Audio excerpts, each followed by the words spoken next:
Alright, this is a video for the 3-week check-in. Technically it's like 3.5 weeks because this is Saturday now, May 17th. I should have shot the video maybe like Wednesday, but whatever. Wednesday, just for the record, weighed in at 148. Thursday, Friday, for whatever reason, we crept up to 149, then 150. I don't know. I got my theories about, like, I always usually seem like I weigh a little more the day after I lift, but I lifted last night and now today we're at 148.4. But technically at the 3-week mark it was 148, down from 152 when I first started weighing my food on a food scale and keeping track of my actual daily calories to create that caloric deficit that I've talked about in a few videos. So I'm just gonna quickly kind of go over where I think I'm at, and then I'm going to explain a little bit more about this caloric deficit. I know I've thrown that word out there a few times, and just the definition itself is probably, fairly easy to comprehend, but the how do we come up with that number, that's important. You may be wondering that, so I'm going to go into that a little bit more in this video.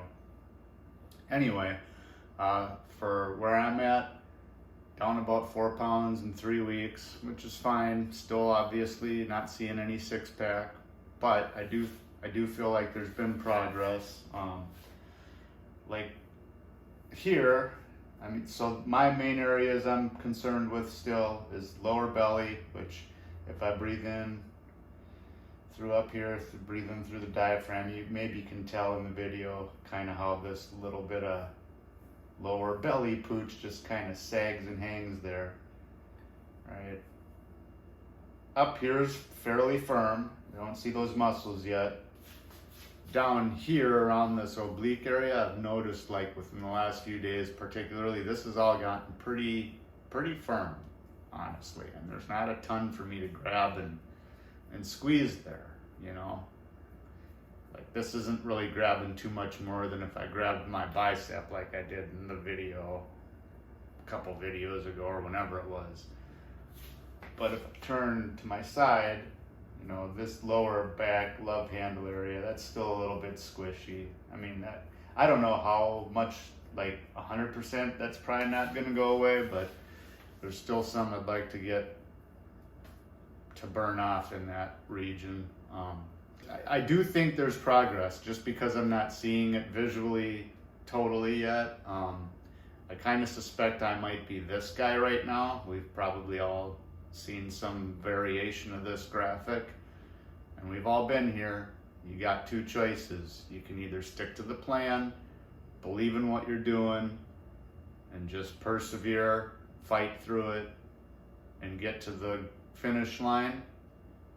Or we can throw up our hands and say, well, this isn't working, I quit. I'm gonna try something different. I'm gonna shift and try this next fad diet or next workout, whatever. I'm not gonna do any of that. I will say, last night completed 12 weeks of my Strong Lifts program. I was doing, so it's 5x5, you do 3 exercises, a workout A and a workout B. Squats are every workout. Workout A also is comprised of bench presses and bent over barbell rows. That's workout A.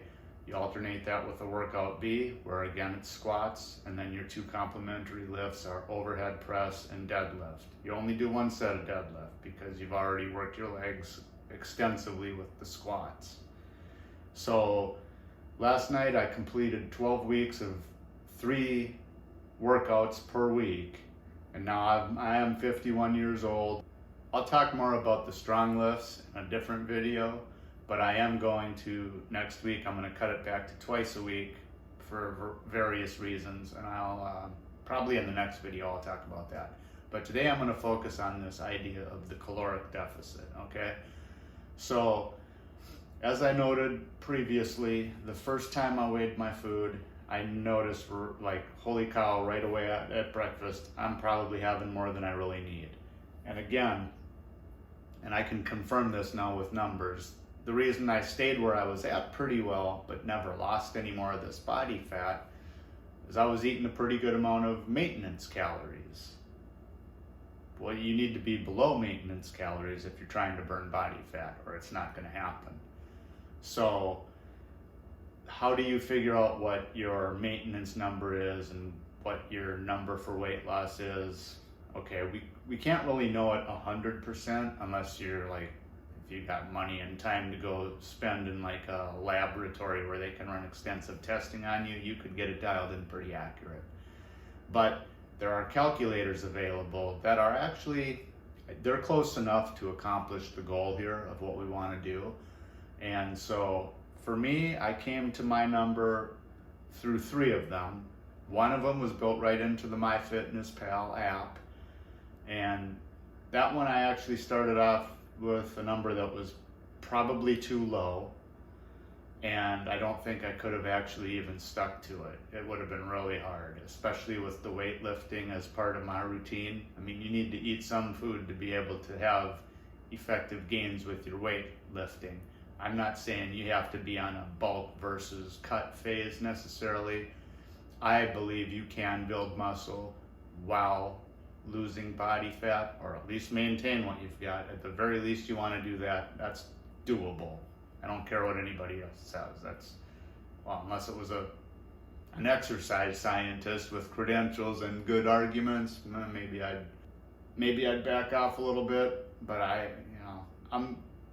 think it's working for me. So whatever. We're gonna find out, aren't we? So anyway, that was one place, and I figured out that I probably, so there's some basic questions they ask you when you're setting up your profile, and I think I answered one of them not quite right.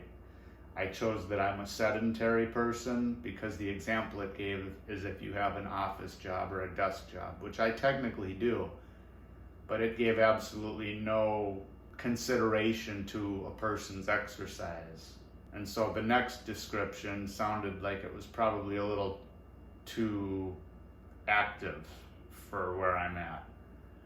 But then on YouTube I found another calculator from a guy, Paul Ravella. I've watched some of his videos. Anyway, he has prophysique.com, and they have a free calculator you can go use.